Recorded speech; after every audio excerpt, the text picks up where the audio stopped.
pass in Kyrgyzstan. Welcome to the GCN show. Welcome to the GCN show. Coming up this week, cycling is faster than it's ever been. We will be looking at why and what it means for the rest of us. We've also got 2 new world records, an upcoming record attempt, and finally, we report on new research that suggests we need to rethink how we bonk.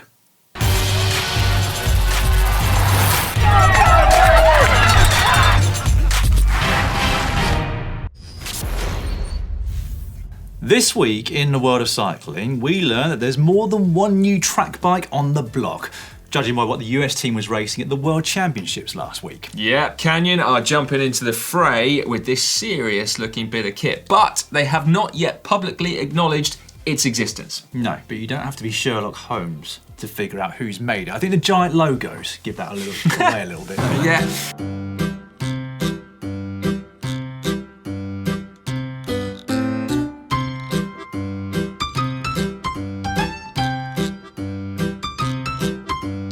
Now, we also learned this week that after the Gravel World Championships, yet another road rider is going over to the dark side.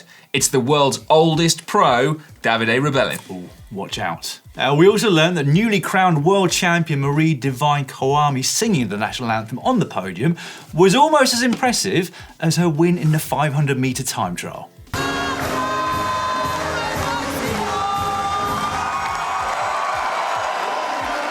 The voice of an angel. I can imagine her training alongside this.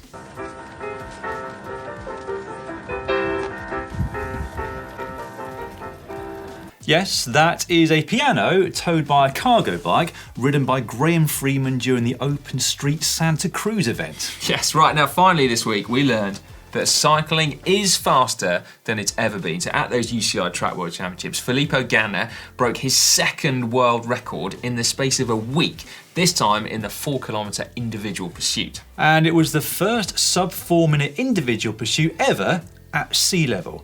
He bettered Ashton Lambie's record by about 1/3 of a second. Sub 4 minutes for 4 kilometres is an average speed of over 60 kilometres per hour from a standing start. But when you look into the details, it becomes even more impressive. It does, yeah. Dr. Xavier Disley is always on hand to clearly illustrate those details, and his graph posted to Twitter shows that Ganna got faster with each kilometre, and his fastest lap was the penultimate one where he rode those 250 metres at an average speed of 63.9 k an hour. Which is a shade under 40 miles per hour in a velodrome on his own. It's utterly staggering, isn't it? That feels pretty darn quick going down a hill. It does. And to put this into perspective, at the 2000 Sydney Olympics, the German team broke what many people thought was an unbreakable barrier. Sub 4 minutes for a team pursuit. And now 22 years later, Ganna and Lambie have broken that barrier all on their lonesome. Yeah, so why is cycling getting faster? The biggest difference has to be equipment and aerodynamics, doesn't it? And who better to hold up as a shining example to that than Dan Bigham? So he was part of the British team pursuit squad at the Worlds, actually, that beat Italy to the world title last week. Yeah, but he's also a major part of the backroom team that was behind Filippo Ganna's very successful hour record attempt. Bigham himself broke the hour record back in August before turning his attention to helping Ganna for his. But the Brits' obsession with the hour record actually goes back a really long way, considering he's only 31. Well, I know, I was surprised about that. He rode his first hour full gas at the Palmer Park outdoor track in 2014, setting a distance of 46.690 kilometres, and that was just on a normal time trial bike. 6 years later, he started to get a little bit more serious about it, riding 52.631 kilometres in Derby here in the UK in 2020. And in the years since, he has worked relentlessly on getting faster, with much of that work focused on equipment and aerodynamics. The result was that Bigham rode over a kilometre further than Bradley Wiggins did for his world hour record in 2015. Yeah, but with an average power of just 350 watts. In comparison, Wiggins had to average 100 watts more than that. And to put this into even more context, even we have been capable of an average power of over 350 watts for an hour. Yeah. To be fair, Cy still can average about 350 watts for an hour, although there are 2 very big differences between Cy and Dan Bigham. Are there? Yes. The left ankle and the right ankle. Harsh but fair. Even €1,000 aero socks can't help me there. No, they can't. I believe the phrase, Si, is you can't polish a turd, isn't it? Joking aside, Bigham is, by his own admission, not hugely physiologically gifted, but he knows more than pretty much anyone else in the world about how to ride a bike fast. Yeah, and it does go to show that aerodynamics is no joke. Well, apart from the specialised head condom, Si. Well, yeah, okay, specialised head condom, accepted. But all that said, it should therefore come as little surprise that pro road riders are also riding faster than ever. So a decade or two ago, most pro cyclists were more concerned with looking cool, weren't they, than getting aero. So most refused to wear an aero helmet or a skin suit for road racing, and indeed using deep aero wheels, basically purely on aesthetics. And now some riders are even willing to use those head condoms, aren't they? They are, yes. Blame the youth, Si, I think. Yeah. Teenagers are, talking of youth, joining World Tour teams. And not only are they supremely physiologically gifted, but also understand extremely well educated on equipment, nutrition, aerodynamics, and everything else that makes a difference to performance and speed. Yeah, and annoyingly, those young riders still actually look quite cool. They don't look bad, do they? Yeah, anyway. Question is though, what does it mean for the rest of us? And the answer is probably not a whole lot, unless you're an aspiring pro cyclist or you are desperately seeking to ride faster, because the bikes that pros use are likely to get further and further away from what the rest of us kind of want to ride. They look very comfortable, some of them, do they? No. They are fast, but they don't always necessarily feel particularly good, especially handlebars that are 12 centimetres wide with shifters turned in at an angle of 45 degrees. Yes, but a lot of the tech, you got to say, does filter down though, doesn't it? From tyres to lubricant, it has never been easier for us to go quicker, is it? I'll tell you what it will do though, Si. What's that? It's going to ruin gravel. Of course it will, but why? Somebody is going to go down the super aero route with gravel, aren't they? And it's going to be faster, everybody's going to hate it, but they'll also be forced to adopt it if they want to keep up and still win gravel races. Well, yeah. And Dan Bigham would not stop at a feed zone, would he? No, exactly. No way. It's against the spirit of gravel. Anyway, as ever, let us know what you think. I think aerodynamics is going to ruin everything, quite frankly. Why? I don't know what, actually. Si will get back to us in the comments down below. And now it's time for cycling shorts. Cycling shorts now, and we're going to start with the news of British cycling's new headline sponsor, Shell. That's Shell, the oil and gas giant, which is one of the world's most profitable companies, one of the world's biggest producers of oil and gas, indirectly responsible for 1.38 billion tonnes of CO2 Per year. and who are infamous for their clean, green rhetoric, in inverted commas, without ever visibly investing in any clean, green tech.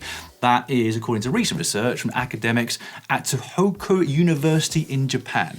Yes, this announcement has, as you can imagine, caused a royal show. Now, how can a national cycling governing body partner up with a company that is gently ushering in climate Armageddon? There is a lot to unpack here. I think there is, isn't there? British Cycling need corporate money to continue doing what they're doing, which includes everything from funding elite athletes to grassroots endeavours as well. But is it ethical to take money from a company like Shell to fund good initiatives? A lot of people think not, don't they? A lot of those people have cancelled their British cycling membership. Others have resigned from working at the federation. And I'll be honest, it didn't sit very well with me either.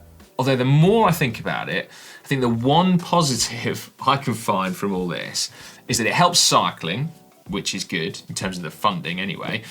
But is it actually helping Shell? And this is it, I don't think it will be. I don't think they're fooling anyone with this. It's so transparent, it looks kind of a bit desperate and a bit crap. Yeah, greenwashing has been depressingly effective over the years, but Well, it I has. agree. I think this one is a step too far, isn't it? Hopefully. Anyway, moving on. 55-year-old Swedish cyclist Jonas Bor has just broken the 100-kilometre world record, posting a time of 2 hours, 10 minutes, and 40 seconds. He shaved a couple of minutes off ultra-endurance legend Christoph Strasser, who'd set his record for 100 kilometres while setting the 24-hour record in the process. Yeah, which he is did- a bit depressing. It is, isn't it? He did 100 kilometres and then 10 more 100 kilometres, didn't he, Still, basically? Yeah. A record's a record though, isn't it, Si? So well done to you, Jonas. Yeah, particularly as he's 55 years old, which is pretty good. And speaking of veterans, as we mentioned at the top of the show, Davide Rebellin, a man that has been a pro road cyclist for 30 years, finally retired at the weekend, aged 51. Yes, his final race was the Veneto Classic, and incredibly, 80% of the field in that race were not even born when Rebellin turned professional. Yeah, now he did, of course, have a couple of years in the middle of his career where he didn't race at all, having been busted for EPO at the Olympics. So maybe that helped. Little career break. Maybe so. Freshen up, Just maybe. Yeah. Now, whilst we're talking records, keep your eyes peeled on Tegan Phillips, who will set off on a record-setting ride from Cairo to Cape Town on the 23rd of October. Yeah, so the length of Africa is a hotly contested record. We've actually got a cracking two-part documentary of Mark Beaumont's own record-breaking ride there on GCN+. But so far, there hasn't been a solo female to set the record. So far. But the South African cyclist has a serious CV when it comes to endurance feats. But this will definitely be the big one. Not just for her though. As she says, a women's record needs to exist. Yeah, I think she's right there as well. Right, some science for you now. I read the always excellent Alex Hutchinson on Outside last week, who's written an article based on some research published in the Journal of Medicine and Science in Sports and Exercise. That is one of my favourites again, Si. Mine too, yeah. Now, a team of Danish researchers led by Jep Ving Larsen looked at carbohydrate availability in muscle fibres, and their results cast doubt on cycling dogma around bonking. Hitting the wall. Yeah, or getting hit by the man with the hammer. Name your phrase to describe running out of carbohydrates and feeling like death warmed up. Yes. Anyway, like I think many of us feel, it's a case of you are fine until you run out, and then you're not fine, are you? No, exactly.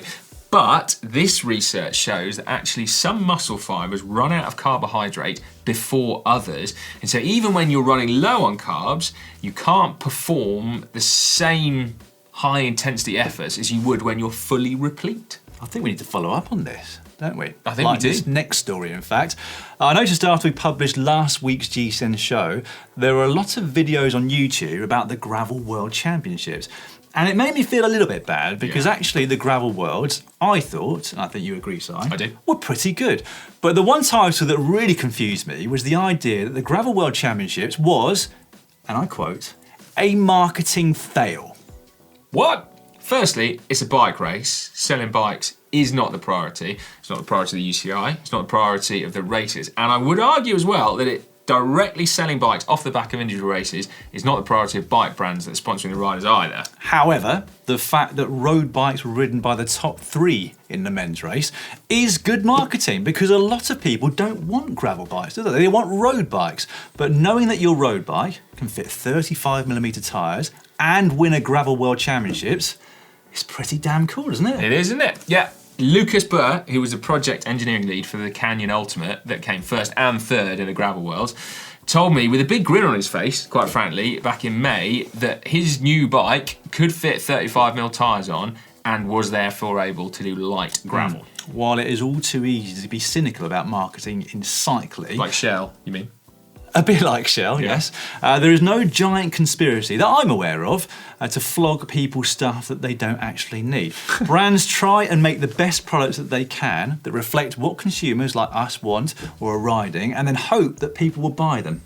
I think that's fair, isn't it? Yeah, rant over? Rant over. Yeah. Actually, no, not really. There's some interesting news coming from France last week, which I read online. Toyota are going to be selling electric cargo bikes in their car dealerships as of next year. Toyota? Okay. I mean, I guess it's cool in a way because cargo bikes are a legitimate alternative to cars in urban areas. So they deserve to be in car dealerships. But are car salespeople really able to sell cargo bikes? Is it just another example of greenwashing? Hey, we're Toyota, we sell cargo bikes. But this car just over here, that's 10 times more expensive, is probably a better alternative for you. And look, it's electric as well, so it's also eco-friendly. Yeah, anything with a battery is eco-friendly, isn't it?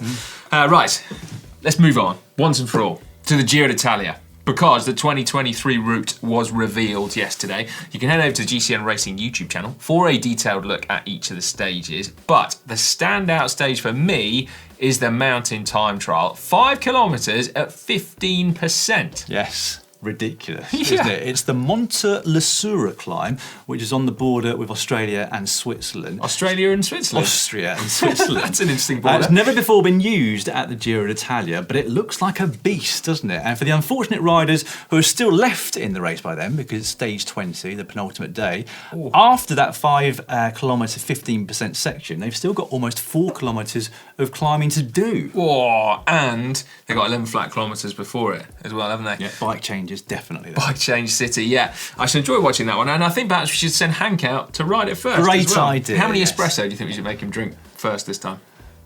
How many did you have before? 10? No, 8 was his limit, I think. 9? Yeah, should try and better his record, shall we? Right then, should we finish cycling shorts with a bit of housekeeping? Yep. Okay, so first up, the winners of the brand new, as in newly released, not just brand new, the newly released Wahoo Element Rome are Mike Luck, Yunan Yeep, and Gus Sophie. Well done to all of you. Now, an announcement of our own now. For our latest book, we've teamed up with leading cycling psychologist Dr. Jim Taylor and world record holder Mark Beaumont for a book called The Complete Guide to Cycling Psychology. Hold your horses. I've left it upstairs. I was reading it Oh, before we not started. again, Hang on a Si. minute, mate. Hang on a minute. Ta-da! There you go. Sorry, I was having to read whilst drinking a coffee. This is actually an hour later because Si had to recover from running up 2 flights of stairs. Right, anyway, if you are planning your first sportif, or you want to beat your friends, or you're about to go on an epic endurance ride, this is the book for you, okay? So it gives you motivation, confidence, training, breathing, attitude, like everything is all covered in here. And it's been written by Mark Beaumont, who knows a thing or two about psychology. He does, yeah. It's quite a staggering, scary proposition, isn't it? But also a legit psychologist as well, Dr. Jim Taylor. So yeah, definitely check that one out. Worth reading whilst you're having a brew. And there's a couple of Si's own anecdotes in there as well. There are as Perhaps including his experiences from the Western Cyclocross League. No, they're not in it actually, but I mean, I did race yesterday. No, How did you know that? Because, Si, first, you can't hide anything from me, but I got a message from somebody that you know called John Goodser, Yeah. who dobbed you in, basically. He he? sent me a picture and said you failed to bunny hop the barriers. You got off your bike. Whoa, whoa, whoa, whoa. Okay, momentum is key in cross, Yeah. isn't it? And I may have dismounted to run over the planks, but that was because it was faster. And John, you're dead to me now. Also, I've got to say, whilst I might not have managed to jump over them like Fem Van Empel, because that was pretty She was impressive great, on yeah. her way to winning the UCI World Cup, I did actually sneak the win in the You Western won, League. did Yeah, you? I won, yeah, I Blimey, won a that's bicycle good, race. because I've heard that the vets category at the Western Cyclocross League is still very, very competitive indeed. I'm not a vet yet. Although, actually, I have got an ankle injury, would you believe, from my cross Crikey. race. Yeah, I don't know how that You happened. need to strengthen them. Well, as I say, you'd think that those bad boys were strong enough on their own right. But anyway, should we move on again? Yep. Okay, after the success of Global Bike Festival this year, we are very pleased to say that plans are well underway for the 2023 edition. They are indeed. Tickets will be on sale very soon indeed. So if you haven't already pre-registered, all you need to do is head to globalbikefestival.com and hit the pre-register button to receive priority access and early bird discounts. And one final thing before we finish cycling shorts, we have got a brand new competition. Oh, yes. This is a good one. Well, I mean, they're all good, aren't they? Yeah. But this is a good one because it's one that we haven't had before. It's a kind of bike packing related It competition. is from Jack Wolfskin. So it's your opportunity to win a number of different bike bags, none of which you need to actually bolt onto your bike, like last week's Hack and Bodge. But not only do you get the bike bags, you get a full-on tent. Yeah. Proper bike packing. That's right. So this is the full setup, basically, that Hank and Connor used when they tackled Mount Olympus down in Greece. They looked mint, didn't they? It's got to be said. Yeah. Particularly the tents. I'm a big fan of a tent. Well, maybe you should enter. No, you're not allowed to. I'm not But if allowed you to, would yeah. like to, all the details will be in the description just below this video. Next up, Hack /Bodge of the week. Don't forget, in order to be a part of the show, upload your hacks or bodges to the GCN app, and in a couple of weeks' time, you never know, they might be in the show. First up this week, this one from Option Click. I wanted to save some space around my turbo, so made a fork support from an adjustable paving riser, a car fork mount, and a spare bit of timber sleeper. Dan, I'm confused. How does it save you space? I was going to say, your average front wheel doesn't take up very No, much I room, thought does it? exactly the same thing. The one thing I did think is that you could possibly get your monitor or iPad or whatever you're using a little bit close to your handlebars without a front wheel. Well, yeah. But I mean, even at its fullest extent, front wheel is what, like, I don't know. I'm gonna guess, but let's say 40 centimeters in front of you. You're saying Bodge? Well, I mean, it's nicely executed. I feel like there needs to be a third option for this, which is Y. Hack Bodge /Y. Well, yes, because presumably you also still have to store said front wheel somewhere. Yeah, it's still taking space up somewhere in your house. And that's a whopper, that thing, isn't it?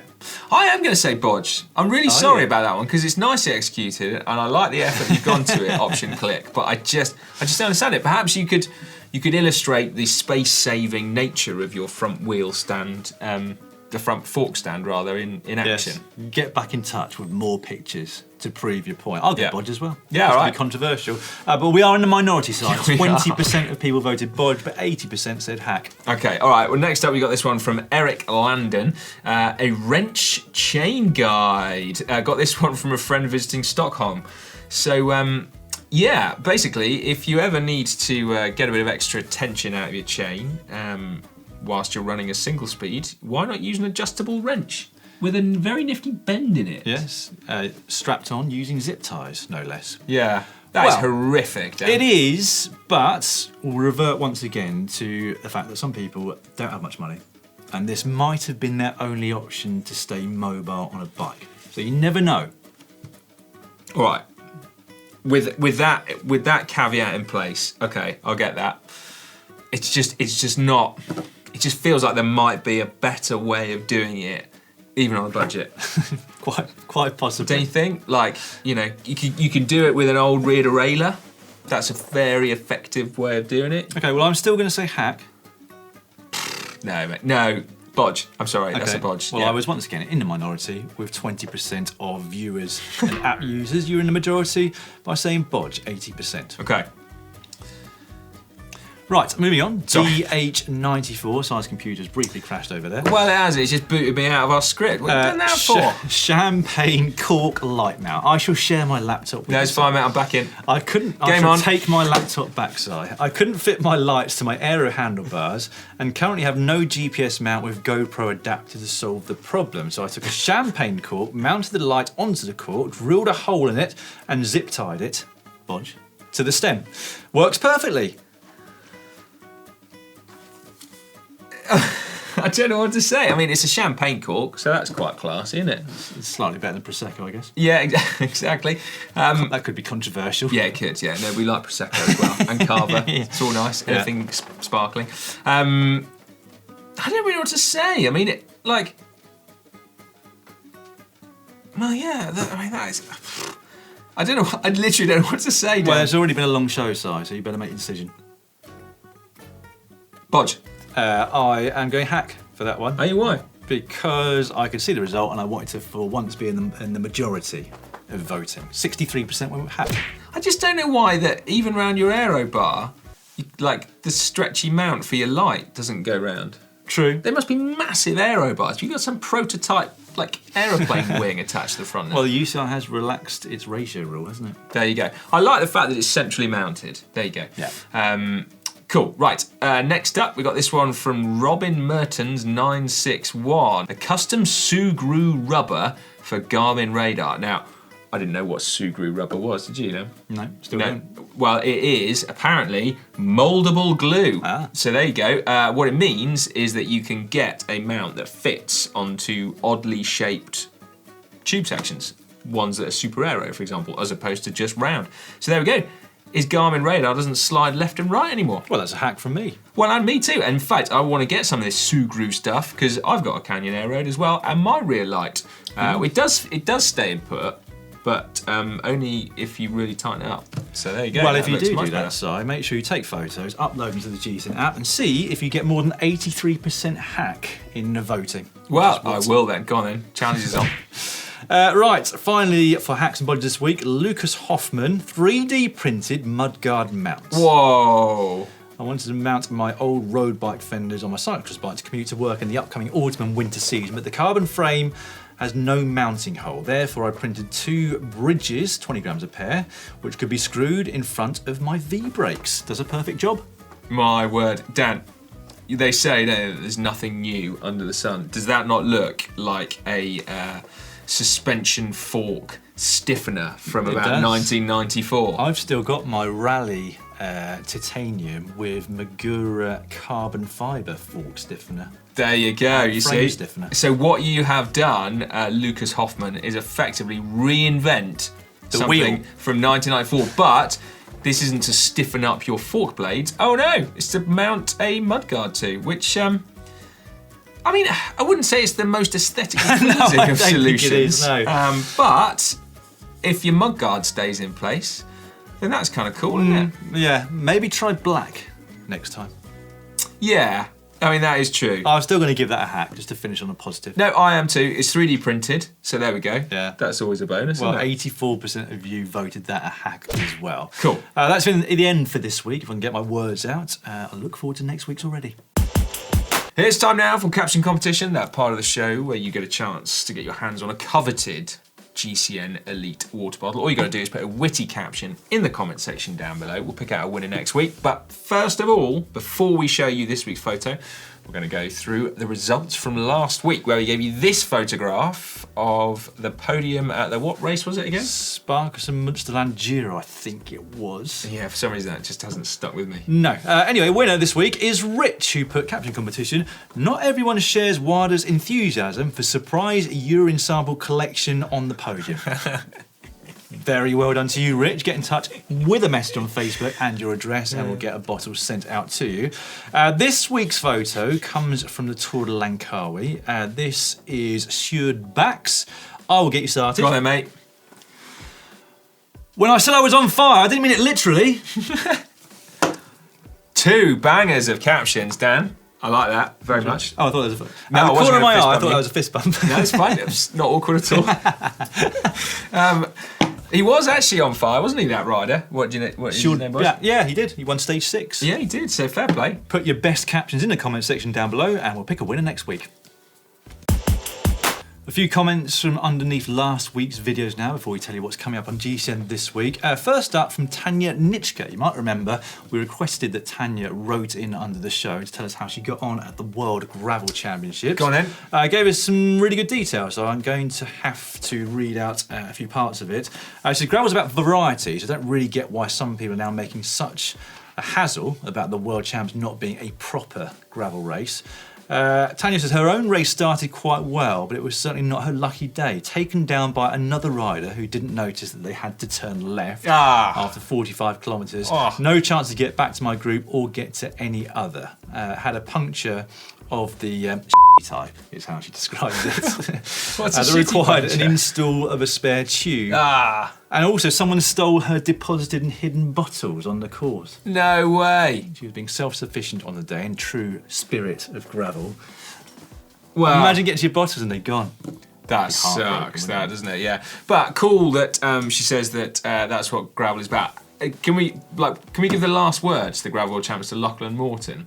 Remember, I yes. sent you a WhatsApp midweek saying that he's got it, and he basically said it was absolutely great, like, loved it. Gravel's all about variety as well, like, Exactly what Tanya said. bring it on. Yeah, I don't think he mentioned the word spirit at all in about 400 words under that Instagram You won't be post. allowed back to gravel. No, that's this right. next one's not a comment, but I sent you the screen grab site after that conversation of my multiple notifications from Strava once Wout van Aert stole my KOM.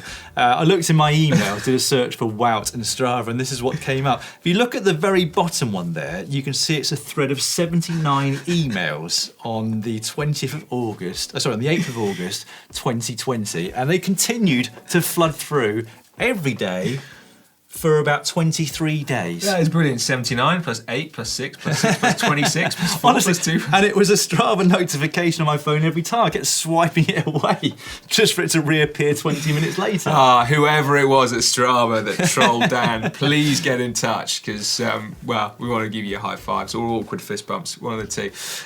Anyway, that was cool.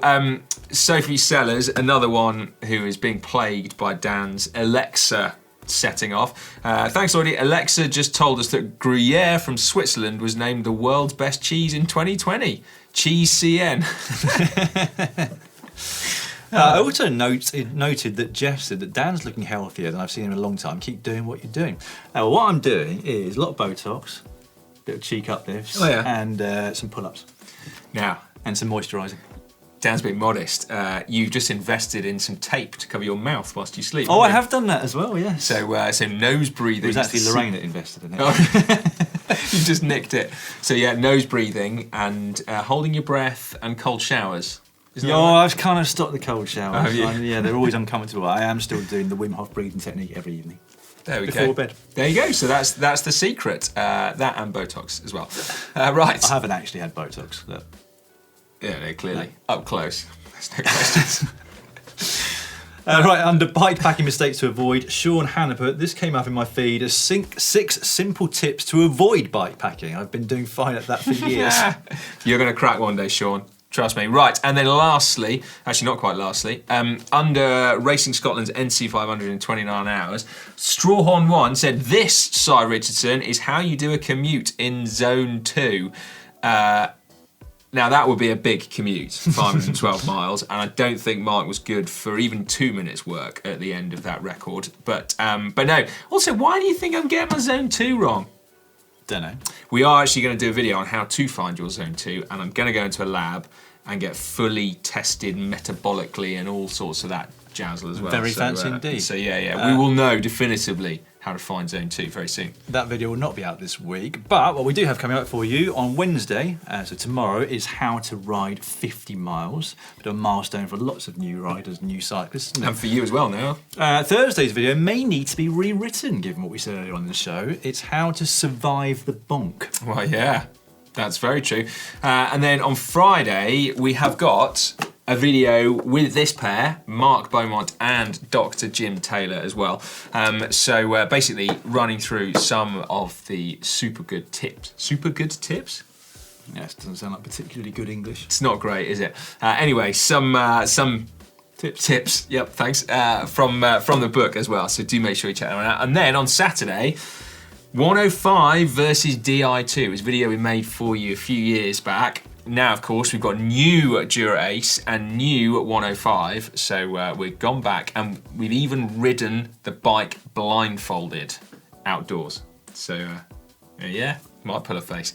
And then, lastly, on Sunday, Ollie went to Flanders and tried to ride up every single berg in one ride. Yeah. That's a tough task. Yeah, isn't it just? Yeah, there we go. Meanwhile, on the racing front, it has finally calmed down. Tour de Langkawi finished today, if you're watching this on Tuesday, and that was the final road race of the season on GCN+. So we're fully invested in cyclocross now. Yes. One race this coming weekend on Sunday. It's round 3 of the UCI Cyclocross World Cup from Tabor in the Czech Republic, which is a cross-mad nation, isn't it? It is indeed, yeah. It's a good course, that one as well. And then also the documentary that launches this week on GCN Plus is properly cool. So it's a masterclass on cornering by Alec Briggs, who is, I've got to say, hands down one of the best cornerers on road bikes I've ever seen. Like, he is rapid, and anyway, there's some mega tips on there, as well as showcasing how he does it. So he goes mountain biking, he goes motorbiking. We've got